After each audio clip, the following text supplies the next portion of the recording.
vamos a saltar de Madrid. Yo creo que cogemos el AVE y nos vamos a hablar con José Manuel Aguirre, que creo que estás en Barcelona, ¿no, José Manuel? Muy buenas Así tardes. es, así es. Buenas noches a todos. Y sí, desde Barcelona nuestra empresa opera hace 33 años. Estoy en Barcelona, exacto.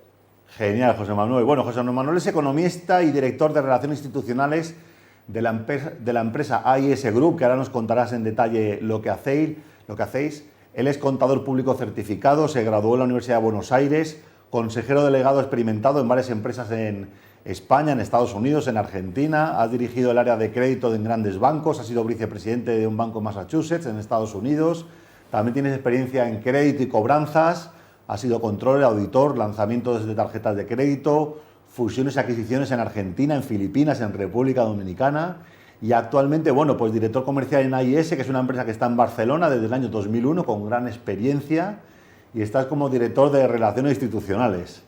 Bueno, pues muchísimas gracias por conectarte con nosotros hoy, José Manuel. Yo quería preguntarte en primer lugar, ¿cuál es, con tu gran experiencia, cuál es la situación que ves actual de la banca?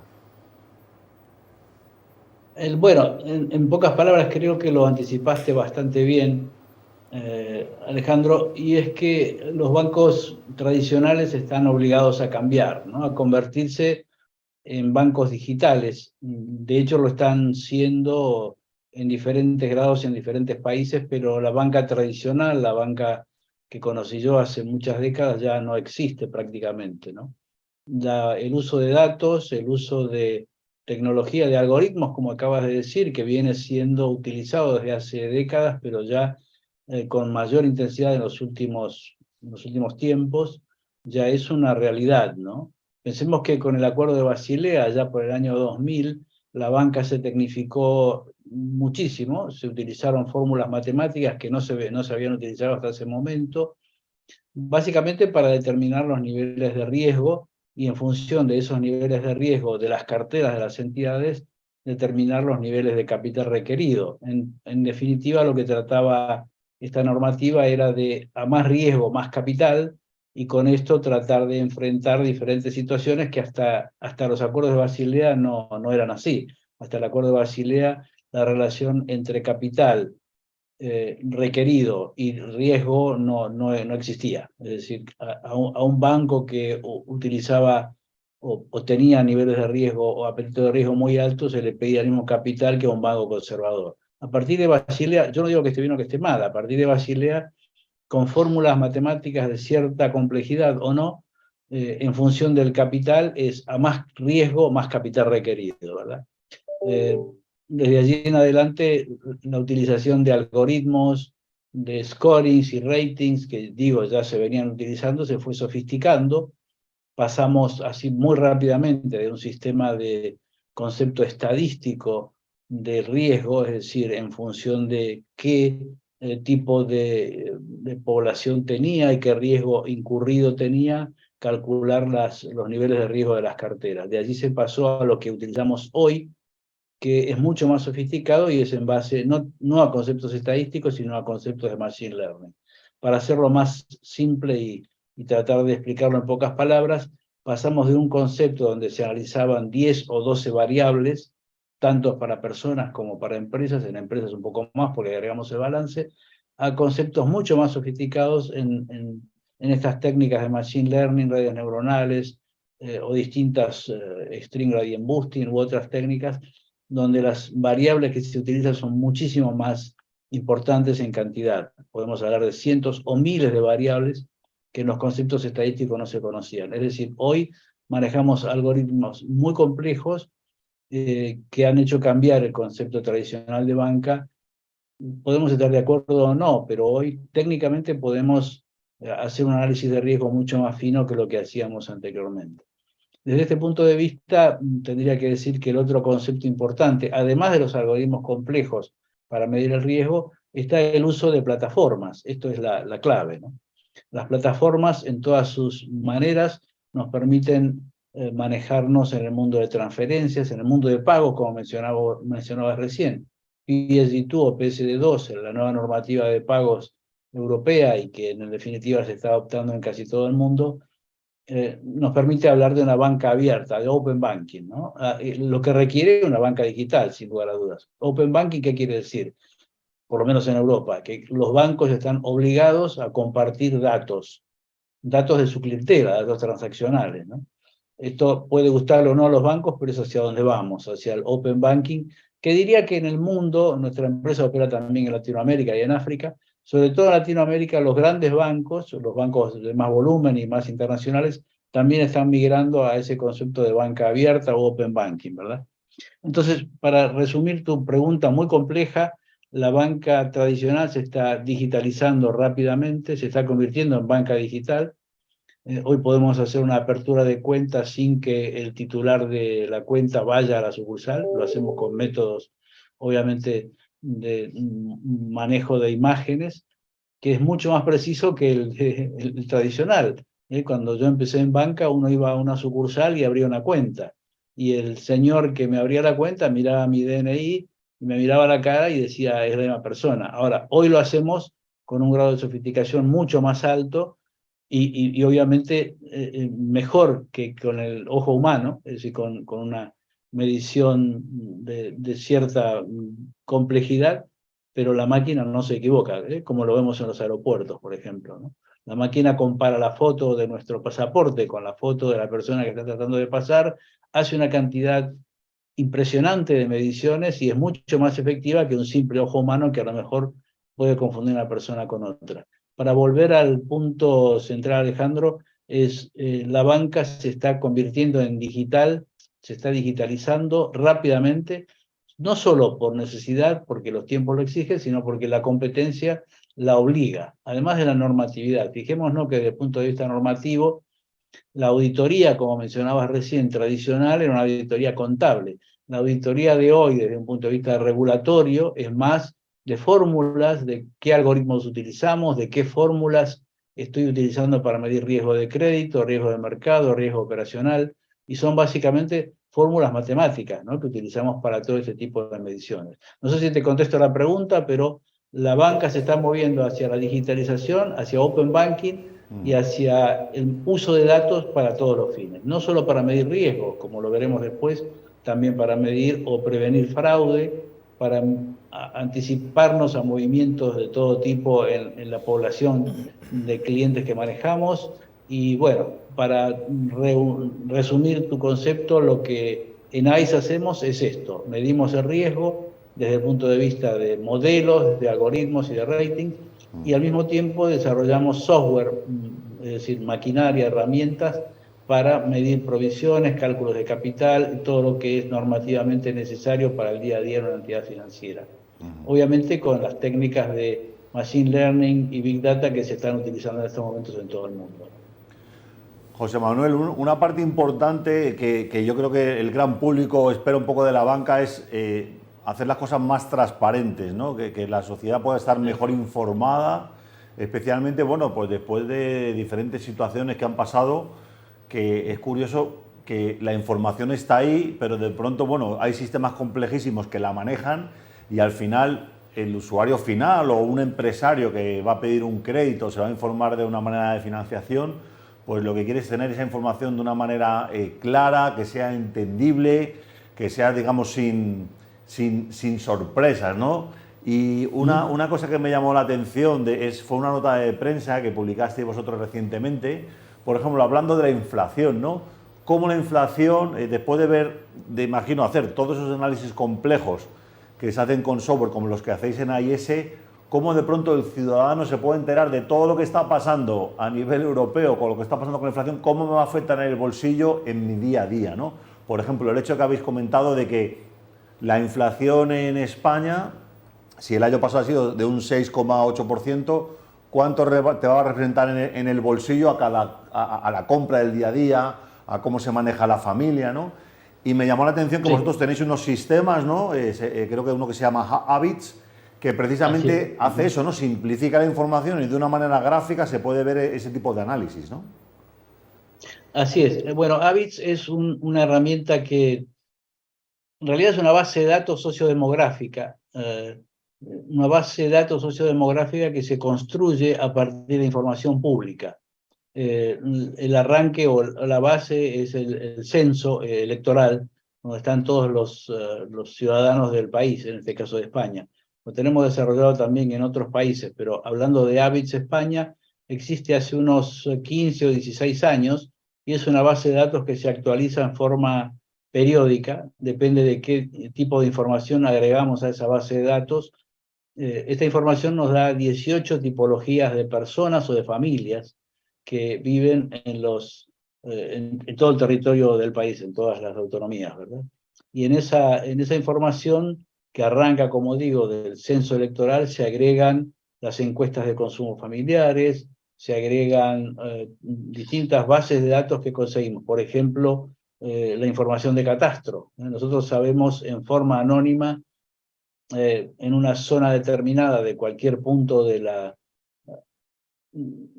país, dónde están determinados tipos de familias, ¿no?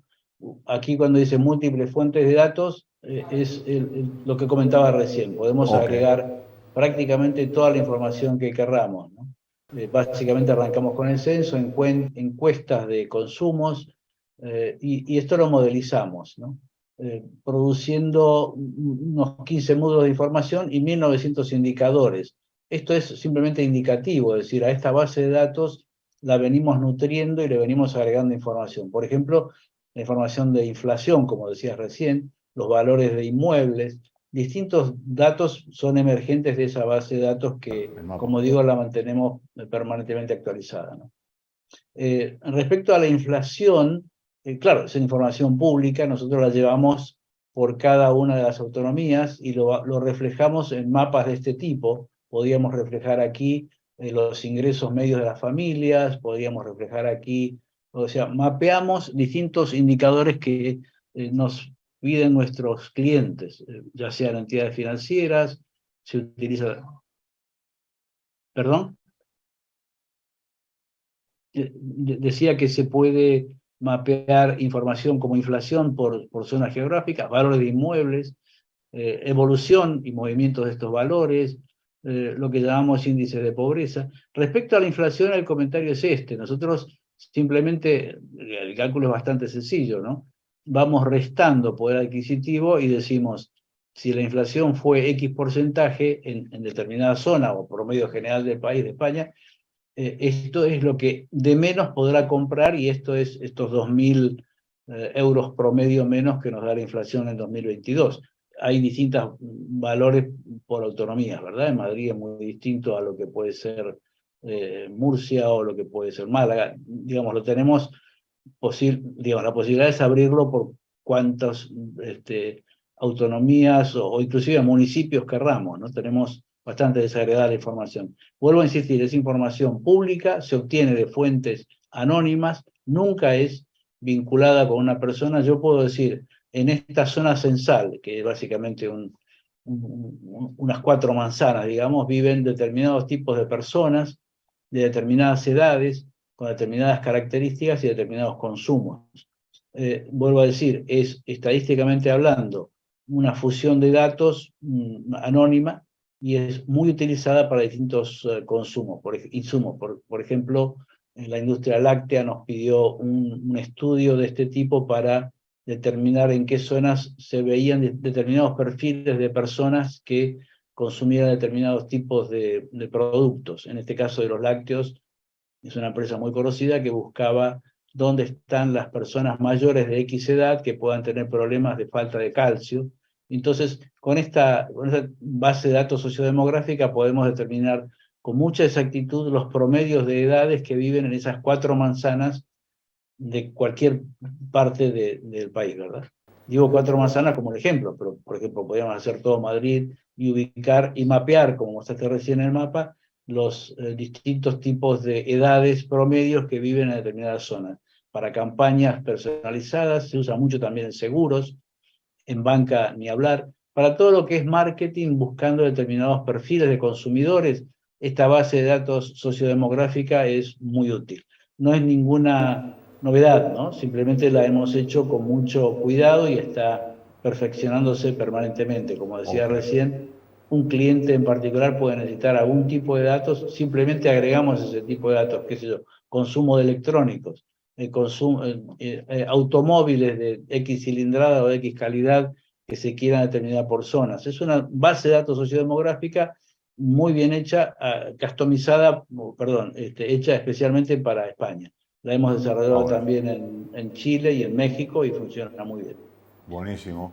Y entiendo que este sistema Habits puede ser usado por cualquier ciudadano o cualquier empresa puede usarlo. ¿Es un sistema que está abierto al público o hay que comprarlo? No, en realidad no es abierto al público, sino que el cliente en general son empresas, lo consultan de acuerdo a su tipo de necesidad, a la periodicidad.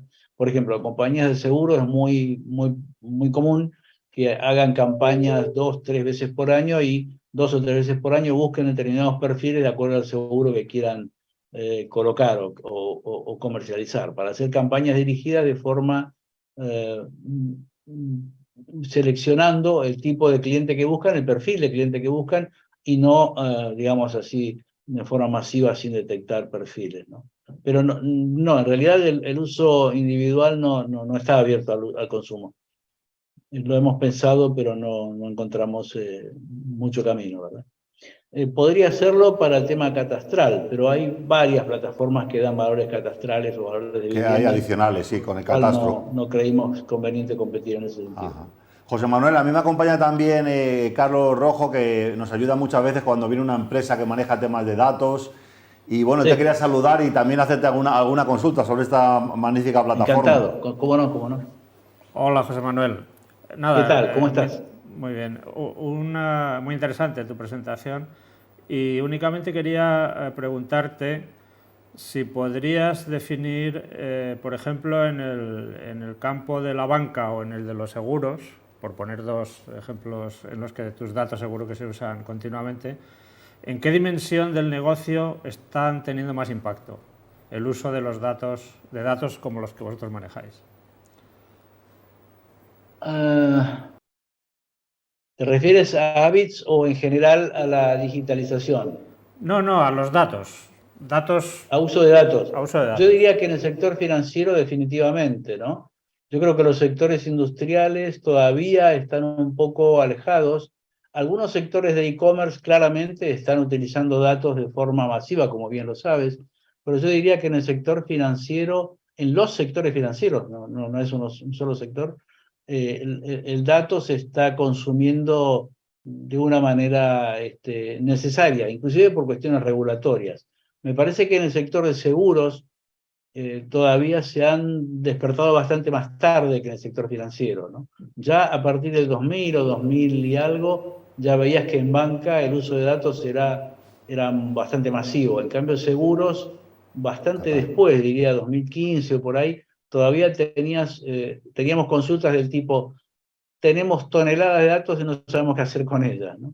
Las grandes empresas de e-commerce, por supuesto, utilizan muchísimo dato de todo tipo, y las grandes empresas en general, yo diría, ¿no? Pero en los sectores industriales yo lo veo más, tenemos alguna actividad en sectores industriales, por ejemplo, en cartón corrugado o en industrias que tienen que ver con el e-commerce, y yo diría que todavía la data no es una materia prima imprescindible, o no se han dado cuenta, pero me parece, bueno, a lo mejor es desconocimiento mío. Obviamente en temas de marketing, sí, toda empresa grande que esté haciendo campañas de marketing usa data para determinar objetivos y demás, ¿no? Pero en mi opinión, a lo mejor está muy sesgado porque trabajamos mucho con el sector financiero, ¿no? Fenomenal. No sé si te contesté. Pues la verdad que yo creo que como primer contacto, José Manuel, si nos llevamos una idea, ¿no? Clara de estos servicios que hacéis, que me parece a mí una propuesta de valor interesantísima. Bueno, prueba de ello es el éxito que tenéis, que sois una empresa ya que lleva funcionando muchísimos años. Así que bueno, años. José Manuel, sí. La verdad es que necesitaremos como bien has dicho antes, afuera del micrófono, ¿no? Que necesitaremos quizá un par de oportunidades más para explicar bien en detalle toda esta propuesta de valor, porque sí, la verdad que... Con todo gusto. Será un gran placer y un honor, ¿eh? Sí, la cantidad de información que podemos aquí hablar y sobre todo el beneficio que trae a sectores como la banca, los seguros, como habéis comentado ahora, o incluso al ciudadano general, partiendo de datos que ya están a mano de los ciudadanos, pero que, sin embargo, pues de pronto no son fáciles de entender, a lo mejor como se proveen en las plataformas originales, incluso las censales o el INE o algunas oficiales, Sí. y simplificarlo, ¿no? Mediante uso de mapas y todo lo bueno que hacen las empresas tecnológicas, ¿no? Como enfocadas en usabilidad, para que sea útil y para que al final y al cabo el ciudadano o el empresario de a pie, recordemos que en España el tejido empresarial son 97% de empresas pequeñas y medianas, pues que podamos usar esta información para, bueno, pues ser más competitivo y beneficiarnos de ello. Así que bueno, te quería dar gracias por tu intervención. Un solo comentario final, Sí. y es este. Para mí también es bastante interesante y fascinante, yo diría, el tema regulatorio, ¿no? Que lo mencionaste de entrada en la presentación. La regulación en general va por detrás de todas estas innovaciones, simplemente porque los mercados y las necesidades se van cubriendo a medida que va pasando el tiempo. Por ejemplo, cuando los reguladores entraron en los temas de Basilea, no tenían ni idea de estadística, tuvieron que aprender rápidamente a ver lo que era un scoring y a los conocimientos estadísticos. Ahora están entrando muy fuertemente los temas de Machine Learning. Un regulador o un inspector de un Banco Central Europeo o un Banco de España tuvo que formarse muy rápido en estas disciplinas, ¿no? En ponerse a competir con data scientists, porque esto es lo que utilizan las entidades financieras en general. Yo creo que el tema regulatorio merece un capítulo aparte, esto habría que tratarlo a fondo. Perfecto. Bueno, pues para que le quede también la información a la gente que nos esté viendo, os dejamos la web ais-int.com, donde está toda la información, donde podéis contactar. Además, en el equipo directivo está con nosotros, bueno, pues su director de comunicaciones, José Manuel Aguirre, desde Barcelona. Así que, bueno, felicitar a una empresa española para que, bueno, pues en un entorno competitivo como es el de los datos, donde hay mucha competencia extranjera, bueno, pues tenemos aquí material español, última tecnología, para poder aplicarlo en nuestro negocio y ser más competitivos. Así que, bueno, muchas gracias, José Manuel, por tu visita. Gracias a vosotros, es un honor. Nos vemos dentro de poco y, bueno, cuando estés en Madrid, sabes que aquí en Tinku Televisión tienes tu casa.